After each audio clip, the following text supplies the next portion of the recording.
Hey everyone, today in this video, I'm going to show you how to restart the Dreame L40 Ultra. If you're interested in the Dreame L40 Ultra, the link to it will be in the video description. So up at the top, we have 3 control buttons here. Our vacuum is currently powered on and the lights are solid white. So a restart is as simple as a reboot. This is not a factory reset or anything like that. This is a simple power cycle. We're going to be turning it off and then back on. So we're going to take that center button. That's the power button. We're going to press it down. We'll hold it down for a couple of seconds here. We're going to let go because we just heard music as it's shutting itself down. The lights are still on though, so we'll monitor those lights to see when they go off.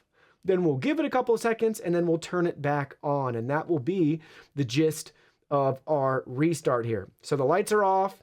We can give it a couple of seconds if we want. And now let's go ahead, let's press that power button again to boot the vacuum back up. The lights are on, so I'm gonna let go. They're flashing, and now we wait. Got our startup music, lights are still flashing. And there we go, we have our solid light.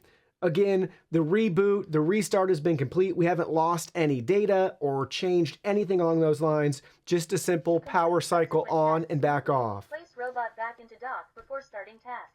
And now it's given us that initial startup voice prompt as well too. Installation is in place. But simple, straightforward, just use that power button to turn it on and back off.